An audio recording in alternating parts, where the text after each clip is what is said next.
Padahal kata Allah, nuntut orang itu hukumnya, dan seluruh tubuh perempuan itu orang, termasuk kakinya ya, maaf ya, telapak kakinya.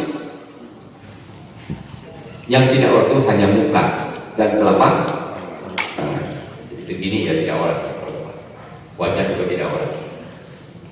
Tapi kalau mau pakai cadar silakan, tidak juga tidak apa-apa, pakai jilbab juga cukup. Soalnya bisa jadi jilbab. Tapi jangan melarang pakai cadar ya.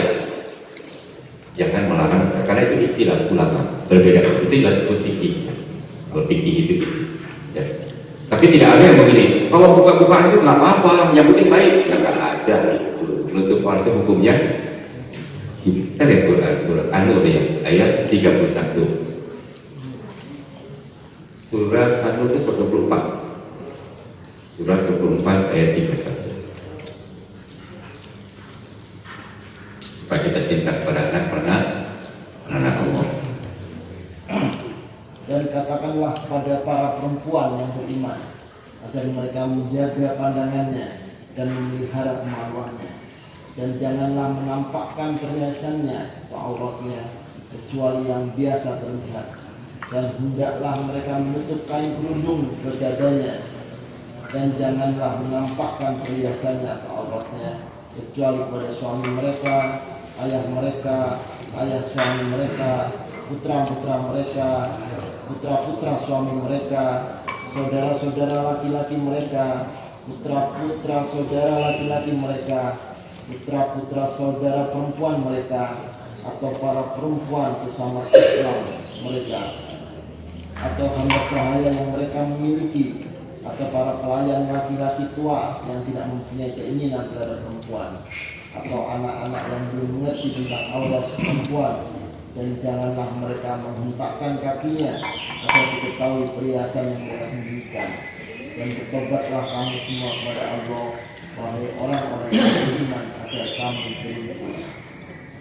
Di wala itu zina illa madhara minha, zina takuna illa madhara minha, illa madhara minha illa ada ya, kecuali muka dan telapak tangan. Jadi seluruhnya orang. Jadi kalau kita cinta pada istri, cinta pada anak, yang jenis kelaminnya perempuan untuk orang. Tapi kalau dibiarkan tadi gitu ya, takut nggak betah dan sebagainya, takutnya malah marah nanti, itu namanya cinta kepada anak melebihi cinta kepada Allah dan Rasul. Karena anak itu adalah ujian, harta juga ujian. Dan yang paling berat itu biasanya harta dan anak. Makanya Allah menyebutkan wa'lamu annama amwalukum wa auladukum fitnah. Ayat 4, surat Al-Anfal ayat 28. Surat 8 ayat 28. Wa'lamu annama amwalukum wa auladukum fitnah wa annallaha indahu ajrun azim. Surat 8 ayat 28. Dan ketahuilah bahwa hartamu dan anak-anakmu itu hanyalah sebagai cobaan, dan sesungguhnya di sisi Allah ada pahala yang besar. Ya. Jadi harta adalah harta itu malah disebut harta dan anak-anak kalian adalah fitnah, ujian. Kan tidak setiap orang diuji lulus ya.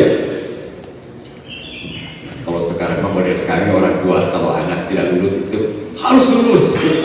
Justru namanya juga ujian. Ujian boleh lulus ada yang tidak. Nggak usah ujian kalau harus lulus man. Jadi ujian, diuji dulu gitu ya. Jangan dikira kalau kita sudah ngaku beriman pasti beriman. Tidak, aku uji dulu kata Allah. Sebagaimana umat yang terdahulu. Ada yang benar lulus ujiannya, ada yang tidak lulus, bohong. Coba lihat surat Al-Ankabut ayat 2 dan 3 ya. Al-Ankabut surat 29 ayat 2 dan ayat 3. Al-Ankabut surat 29 ayat 2 dan ayat 3. Apakah manusia mengira bahwa mereka akan dibiarkan hanya dengan mengatakan kami telah beriman dan mereka tidak diuji? Dan sungguh kami telah menguji orang-orang sebelum mereka, maka Allah pasti mengetahui orang-orang yang benar dan pasti mengetahui orang-orang yang dusta. Ya, jadi ujian itu dari dulu ya, sejak Nabi Adam manusia pertama sudah diuji terus. Setiap generasi diuji, ya kita sekarang diuji, generasi akan datang diuji, semua ada ujian. Mumpung kita masih hidup ya, kita ikut ujian. Dan mudah-mudahan ujiannya lulus. Kalau tidak ingin lulus keterlaluan itu. Ingin lulus. Nah kalau ingin lulus cinta kepada sesuatu harus karena Allah. Kalau ingin lulus ujiannya, mencintai seorang karena maaf ya, kadang-kadang kan kita benci dengan seseorang bukan karena Allah, sampai membulat tanah, sampai 7 turunan dikutuk. Apa hubungannya 7 turunan? Berlebihan kayak 7 turunan dikutuk gitu, itu berlebihan nggak? Atau membulat tanah, kata orang dulu ya, membulat tanah, pernah dengar? Membulat tanah. Kok 7 turunan dikutuk? Maka kita harusnya mendoakan ya, yang bersangkutan dapat hidayah, atau paling tidak anak-anaknya dapat, turunannya dapat. Yang 7 turunan, kalaupun boleh kutuk sepanjang dia benci dengan Islam, kutuk dia boleh aja. Sepanjang benci ya, pakai sepanjang. Karena Allah juga benci kepada orang yang benci dengan Islam. Allah juga benci. Saking bencinya Allah lemparkan ke dalam neraka nanti di akhirat. Saking bencinya Allah dilemparkan ke dalam neraka. Mudah-mudahan kita tidak termasuk. Jadi jangan begini, apa? Nah, jangan pakai paling ya. Jangan pakai paling dan membayar secara summa bilangin. Makanya ciri orang yang mendapatkan garisnya itu dia benci kepada kekufuran, benci kepada maksiat, bagaikan bencinya apabila dilemparkan ke dalam neraka. Jadi kalau maksiat kita harus benci. Makanya kenapa ada amal ma'ruf nahi munkar. Memang risiko nahi munkar itu luar biasa. Kalau amal ma'ruf mungkin tidak begitu banyak risiko ya. Orang ngajak baik. Tapi tempatnya ada risiko juga. Ajak sholat aja kadang-kadang orang Allah pakai ngajak lu aja lah. Lu aja belum tentu bener. Pakai lu gak belum tentu bener. Harusnya kita kalau diajak begitu alhamdulillah. Karena ciri orang yang baik itu adalah watawasau bil haq watawasau bis sabr. Tidak bisa kita terserah saya, bagaimana saya. Jadi kalau ada orang ngajak baik-baik itu alhamdulillah. Karena kata Rasulullah hadis itu disebutkan, jika kita ngajak baik dan orang akan mengikuti kita, kalau jumlahnya 1000 bayangkan, dapat pahala dari yang 1000 tanpa mengurangi pahala masing luar biasa. Ya kalau ketua yayasan ngajak ngaji gitu kan, ketua DKI ngajak ngaji, anak jamaahnya ikut pengajian, itu dapat pahala dari yang ngaji itu tanpa mengurangi pahala masing. Makanya kalau seorang pemimpin itu ya, kalau tingkat nasional, apalagi tingkat internasional gitu ya, ngajak berbuat baik, bayangkan pahalanya tanpa mengurangi pahala masing. Tapi sebaliknya kalau ngajak maksiat juga dapat dosa dan tidak mengurangi dosa masing. Adil Allah itu luar biasa. Makanya kenapa pemimpin itu beruntung kalau jadi orang yang dan mengajak, bukan hanya baik kalau pemimpin itu harus mengajak, itu pahala terus. Makanya wajar ya, ada orang yang dapat nama surga 7 itu kan, di antaranya pemimpin yang luar biasa sampai disebut. Mudah-mudahan kalau jadi pemimpin yang adil, kalau diberi kesempatan jadi pemimpin yang kalau diberi kesempatan ambil. Jadi ketua RT yang adil, ketua RW yang adil, kan gitu. Jangan informasi dari orang langsung tangkap, langsung putuskan. Harus tabayun dulu, harus jelas ya, supaya tidak salah menyimpulkan. Hati-hati apalagi apalagi sekarang gitu kan. Sekarang kadang-kadang orang yang benar salah ya, yang salah benar kan repot juga. Harus hati. Makanya hoax itu jelek. Dalam Islam dilarang itu. Bohong itu dalam Islam dilarang. Bahkan bohong itu sampai ada hadis ya. Wa inal kadhiba yahdi ila fujur. Wa inal fujur yahdi ila nar. Sesungguhnya bohong itu adalah mengantarkan kepada dosa, dan dosa mengantarkan ke neraka. Makanya hoax itu mengantarkan ke neraka, hati-hati. Jadi Islamlah yang mengajarkan, yang melarang hoax itu nahi, harus dilarang. Makanya jadi ketua RT yang baik terhadap warganya, upahnya gede.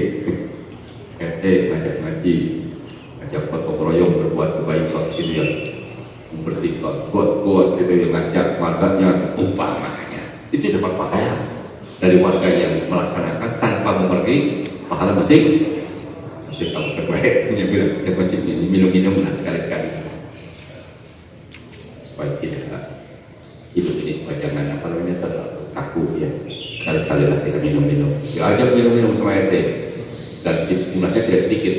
Ada 100 orang ya, RT-nya dapat dosa dari 100 tanpa mengurangi dosa masing. Atau ada tempat maksiat, RT tahu, dibiarkan saja, pura-pura aja. Itu dosa. Kalau tahu dosa, kecuali tidak tahu. Kalau tidak tahu namanya juga tidak tahu. Kalau ketua RT atau suami lah tahu anaknya tukang maksiat, dibiarkan dosa. Seorang bapak, seorang istri atau suaminya tukang maksiat, dibiarkan dosa. Harus diingetin istrinya. Kita ini seorang mukmin harus saling mengingatkan. Kalau diingetin kan, Allah ingat suka. Justru kita manusia itu harus saling mengingatkan. Wa tawala sabil haq wa tawala sabis. Jadi cinta kepada seseorang karena pada orang tua, karena kalau disebut orang tua itu maksudnya bapak, ibu, kakek, nenek, terus ke atas. Kalau disebut anak itu anak, laki-laki, anak perempuan, cucu laki, cucu perempuan ke bawah, itu yang dimaksud. Kita cintanya karena kalau cintanya karena Allah, itu justru melahirkan pahala. Jadi jangan dikira cinta kepada orang itu tidak dapat pahala.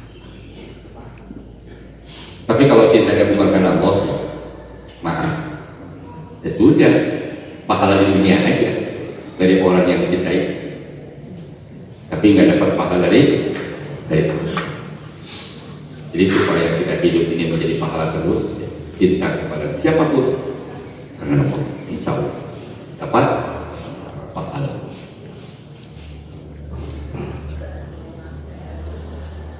Coba kita lihat ya, Muhajirin Ansor luar biasa deh.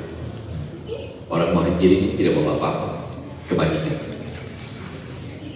Tapi orang Madinah ini menyambut orang-orang yang datang dari Mekah, orang yang hijrah. Sampai ada yang menawarkannya, ini orang kaya, bagi dua ya harta saya. Istri saya juga kalau hampir satu, saya akan ceraikan dulu, nanti buat kamu. Tapi seorang sahabat itu kan punya harga diri, tidak ditawarkan. Ya alhamdulillah nggak sedikit. Termasuk Abdurrahman bin Auf gitu ya. Jadi beliau justru mengatakan begini, tunjukin saya pasar, karena beliau pedagang jago. Tidak usah istri Anda diceraikan, tidak usah. Jadi tidak bapak mumpung ya. Penawaran itu justru dia mengatakan, saya tunjukin pasar. Jadi pedagang beliau. Ternyata jadi orang kaya. Abdurrahman bin Auf terkenal orang kaya. Padahal tadinya tidak bawa apa-apa. Waktu kembalikan itu ditolong oleh orang-orang. Itulah yang namanya cinta karena hijrahnya karena Allah. Dia hijrahnya karena Allah, bukan karena mencari harta, rencananya harta di Madinah, tidak. Makanya kalau cinta karena Allah, kaya beruntung gitu. Kalau hijrahnya karena Allah dapat dapat istri juga di Madinah, beruntung. Kalau memang hijrahnya karena istri atau karena mencari kekayaan, ya itu aja dapatnya. Mendingan kalau dapat lagi. Kalau nggak dapat rugi ya. Sudah dapat dosa. Makanya kenapa innamal a'malu binniyat. Wa innamal likulli imri'in faman kanat hijratuhu ila Allah wa rasulihi fa hijratuhu ila Allah wa man kanat hijratuhu lid dunya yusibuha aw imra'atin fa hijratuhu ila ma hajara ilaihi. Itu kan asbabul wurudnya ya. Seorang sahabat yang hijrah dari Mekah ke Madinah hanya gara-gara ditolak untuk nikah. Ada kan? Siapa namanya? Ditolak itu oleh perempuannya hijrah duluan, disusul gitu kan. Nah, pahalanya apa? Pahala perempuan aja, sampai perempuan aja mungkin karena keseriusan lagi luar biasa sudah diterima di Madinah. Hijrahnya karena perempuan. Maka disebut apa? Muhajir apa? Nah, nanti dilihat ya, hadis arba'in nomor 1, hadis arba'in nomor 1 ya, dikira hafal walaupun hadisnya hadis ahad. Hadis ahad itu jangan dianggap sepele, termasuk siksa kubur juga hadis harus yakin gitu walaupun hadis ahad, sepanjang tidak doib. Kan hadis yang disebut ahad itu ada yang sahih, hasan, doib ya. Kalau hadis mutawatir tidak sebut, nggak usah sebut sahih, nggak bisa. Justru hadis karena disebut sahih, hasan itu karena doib itu ada kenaan. Jadi kembali tadi, masih ada betul? Habis. 14 menit lagi. Dan yang ketiga, benci kembali kepada kekufuran. Setelah Allah menyelamatkannya, bagaikan bencinya apabila dicampakkan ke dalam neraka. Wa ayyaqraha ayatina ilal kufri ba'da an anqadallahu minhu kama yaqrahu ayyudafa finnar. Jadi kalau kita sudah paham sekarang, alhamdulillah, garis tadi kepada masyarakat di masa lalu itu ya kita benci gitu ya, benci gitu, tidak suka lagi, tidak diwariskan gitu kan, jangan begini, maaf ya, bapak juga waktu muda dulu pacaran, nah nggak apa-apa nah, walaupun kita pernah, jangankan pacaran dulu pernah kalah gitu, nggak usah diwariskan, bahkan tidak usah tahu anak, tidak usah dikasih tahu, ngapain, bilang ke cucu-cucu, ke anak-anak, apa juga kakek juga nakal, apa-apa, maupun masih muda. Itu namanya bukan benci, suka terhadap manusia. Itu Allah tidak suka dengan orang begitu. Tapi kalau kita benci, disembunyikan dari, tidak usah dikasih tahu. Ya, walaupun dulu nyaman. Jadi kalau anak sekarang, nah jangan katakan. Kalau mau nikah karena dicarikan. Kalau memang Allah mentakdirkan, kan begitu. Usaha, yang penting kan ikhtiarnya. Jadinya tidak mesti harus jahat. Ikhtiarnya wajib. Makanya salah satu kewajiban orang tua mencarikan jodohnya. Itu salah satu kewajiban orang tua. Tidak bukan dijodohkan kamu mau gitu. Tapi jangan dipaksa, tidak boleh paksa. Anak harus mau, tidak bisa. Cuma menjodohkan, adapun ditolak oleh anak kita atau orang-orang lain, itu hak mereka, hak anak kita. Jangan dipaksa. Cuma dicarikan, beda ya. Harus dicarikan, orang baik itu dicarikan. Karena orang baik tidak pernah pacaran. Jadi kalau kita pernah nakal dulu, ya, setelah kita tahu sekarang itu diarahkan, itu jangan begini, bapak juga dulu begitu ya. Iya deh, makanya kamu juga masih muda, nggak apa-apa. Sebelum kamu bosan dengan perempuan, jangan nikah. Jangan itu, ya, jangan di. Walaupun benar begitu dulu, walaupun benar dulu peminum, pemabuk, tidak usah. Kecuali bapak menasihati preman. Preman ini agak sedikit arogan, bapak juga itu lebih daripada itu. Maksudnya untuk menyadarkan dia itu lain. siapa Allah diwariskan kepada anak. Nggak apa-apa, anak muda, bapak masih muda, minum-minumlah. Kita harus benci perbuatan maksiat. Bagaikan bencinya apabila dicampakkan ke dalam, harus benci. Makanya kenapa ada hadis idza ra'a minkum munkaran falyughayyirhu bi yadihi fa illam yastati fa bi lisanihi fa illam yastati fa bi qalbihi wa dzalika kafur. Ini jika Anda melihat maksiat, itu pertama harus dirubah biadi itu dengan kekuasaan. Kalau orang tua gitu ya, bapak ada maksiat di rumah, itu bapak harus tegas jelas. Ketua RT ada tempat maksiat di lingkungannya, terus biadi dengan kekuasaannya, dia musyawarahkan dengan warganya bagaimana caranya untuk mengatasi mereka, harus supaya tidak ada lagi tempat ya, di lingkungan itu pohonnya besar. Itu biadi namanya. Seorang presiden gitu ya, melihat tempat maksiat tutup semuanya, tidak boleh. Ada alasan, oh itu pahalanya besar, tingkat nasional bayangkan dia ngumpulin pahala gitu ya, gedenya luar biasa. Jika tidak bisa dengan biadi, baru dengan lisan. Ya kalau Ustaz kan hanya ngomong aja dengan lisan, itu maksiat halal. Tapi tidak bisa MUI majelis ulama itu hanya bikin fatwa lewat tulisan dan lisannya kan gitu.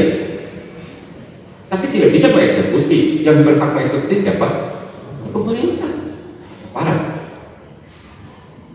Tidak bisa namanya Ustaz itu mengeksekusi. Oh Ustaz aja loh ngomong. Ustaz itu bisa mengeksekusi lisan. Jika lisan tidak bisa, minimal hati benci. Kalau hati saja sudah tidak benci, alah maksiat bukan kita. Itu imannya tidak ada. Kalau hati saja tidak benci, imannya tidak terukur, itu iman tidak punya iman. Makanya disebut selemah-lemahnya iman.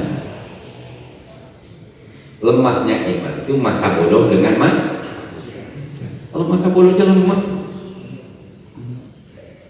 makanya diusahakan maksiat itu jangan dibiarkan. Jadi kita lapor ke RT, lapor ke RW, lapor aja bagaimana caranya mengatasi, asal jangan terjadi tempat musyawarah, jangan sendiri-sendiri ya, jangan dilakukan oleh sendiri, bersama-sama, gotong royong, berjamaah. Kalau berjamaah insya Allah tanggung jawabnya lebih baik dan lebih hati-hati. Itu pahalanya besar karena kita benci dengan maksiat, benci dengan kalau masyarakat kita dimurtad-murtadkan, dibiarkan bodoh amat lah, urusan dia, urusan kita, wah udah dosa. Ciri yang dapat manis iman tidak masa bodoh dia akan menolak dengan cara yang baik. Bagaimana caranya supaya jangan dimurtadkan, supaya jangan maksiat itu subur, bahkan yang ada supaya hilang. Itu sudah mendapatkan manisnya iman. Tapi kalau masa bodoh nanti belum apa-apa. Makanya iman itu diuji. Tadi yang terangkabut ya, diuji seperti umat terdahulu. Ada yang lulus, ada yang tidak lulus. Mudah-mudahan kita lulus. Kalau lulus sampai mati masuk surga. Kalau lulus. Kalau tidak lulus itu repotnya, masuk. Mendingan kalau masuk nerakanya hanya sementara. Ya, karena masuk neraka itu tidak semua masuk neraka kekal. Ada yang masuk neraka kekal, tapi musyrik, munafik itu kekal. Tapi sepanjang masih mukmin ya, dengan status mukmin ya, walaupun punya dosa, dia masuk neraka, nanti habis dosanya masuk surga. Mudah-mudahan kita paling tidak layak seperti itu, tapi kita mudah-mudahan masuk surga tanpa masuk neraka dulu. Mudah-mudahan yang pengennya kan begitu. Rabbana atina fid dunya hasanah wa fil akhirati hasanah wa qina adzabannar. Karena kata Allah Firman Allah dia, surat apa itu? Al-Baqarah ayat 201, betul. Al-Baqarah ayat 201. Ada pertanyaan silakan Bang. Masih ada waktu kan? Berapa menit lagi? Ya, Pak Iwan, silakan. Bagaimana sih kita mengukur bahwa kita itu mencintai sesuatu gitu ya? Itu landasannya pada Allah. Jadi bukan kadang merasa terjebak juga kita beramal nanti amalnya sendiri jadi Tuhan. Jadi tapi harus dasarnya itu dengan diawali bismillah atau ada hal lain yang bisa dijadikan bahwa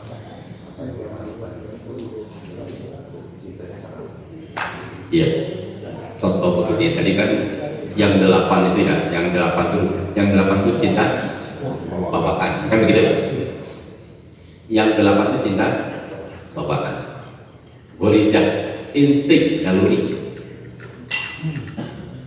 Kalau cinta kepada Allah, kepada Rasul dan jihad jauh bukan apa? Itu cinta ikhtiari, cinta yang harus kita. Ikhtiar itu bahasa Arab sebetulnya. Ikhtiar, usaha. Cinta yang harus diusahakan. Nah, bagaimana caranya yang 8 itu supaya karena Allah tadi kan itu pertanyaannya. Kan kata Rasulullah, innamal a'malu binniyat wa innamal likulli imri'in ma nawa. Setiap amal tergantung niat. Seseorang mendapatkan sesuai dengan apa yang diniatkannya. Pertama niatkan karena Allah. Tentu niat karena Allah itu, kalau niat itu kan qasdu syai'in mutarran bihi wa mahalluna wa ya'al qulub. Niat itu menyenangkan sesuatu serta ikuti perbuatan, tempatnya adalah hati. Terus sepakat mengelak tempat niat dalam hati. Ijma sahabat. Jadi contohnya begini. Kita mencintai istri aja lah.